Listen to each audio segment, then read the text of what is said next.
पूरा देश जानता है कि प्रधानमंत्री भ्रष्टाचार के चैंपियन हैं। प्रधानमंत्री जी कहते हैं कि इस काले धन से हमारे चुनाव को कैसे मुक्ति मिले, ट्रांसपेरेंसी कैसे आए। अगर ये सच है तो उस सिस्टम को सुप्रीम कोर्ट ने रद्द क्यों किया? ये जो है इलेक्टोरल बॉन्ड्स का जो स्कीम है, ये दुनिया का सबसे बड़ा एक्सटॉर्शन का स्कीम है। हिंदुस्तान के सारे बिजनेसमैन इस बात को समझते हैं, जानते हैं, और प्रधानमंत्री जितनी भी सफाई देना चाहे कोई फर्क नहीं पड़ने वाला है। मोदी जी हमेशा कहते हैं न खाऊंगा न खाने नहीं दूंगा, लेकिन मेरा कहना है न खाऊंगा न खाने दूंगा जो बोलते हैं, तो तीसरा शब्द है न खाऊंगा न खाने दूंगा, लेकिन बड़े बड़े अमीर लोग जो हजारों करोड़ में बॉन्ड देते हैं, मैं कब चुप लूंगा। सारी एजेंसियों का इस्तेमाल कर लिया कि भाई इस पे दबाव डालो, इसको भाजपा में ले आओ, उस पे दबाव डालो, उसकी सरकार तोड़ दो। सुप्रीम कोर्ट का ऑर्डर आया, ये जो चंदा ले रहे हैं इसका खुलासा करिए। खुलासा किया, क्या पता चला? जो पुल बनाया था गुजरात में जो गिर गया, उसका चंदा खा गए। जो वैक्सीन लगी थी आपको कोविड में, उसका जोर से बोलो। अब ऐसे अनगिनत चीजें हैं उसमें, किसी को ये ठेका दिया, चंदा लिया, किसी को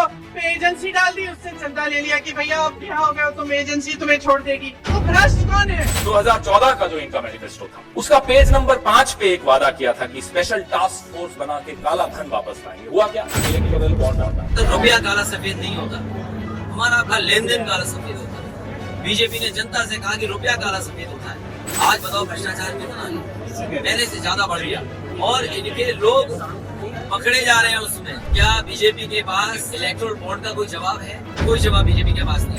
इलेक्टोरल बॉन्ड पे किसने निर्णय दिया? इलेक्टोरल बॉन्ड को किसने अनकॉन्स्टिट्यूशनल कहा? इलेक्टोरल बॉन्ड को किसने अवैध कहा? किसी पॉलिटिकल पार्टी में ने नहीं कहा। प्रधानमंत्री जी, भारत के सर्वोच्च न्यायालय के 5 जजों की खंडपीठ ने कहा, सर्वोच्च न्यायालय के 5 जजों की खंडपीठ ने कहा कि इलेक्टोरल बॉन्ड असंवैधानिक है और अवैध है।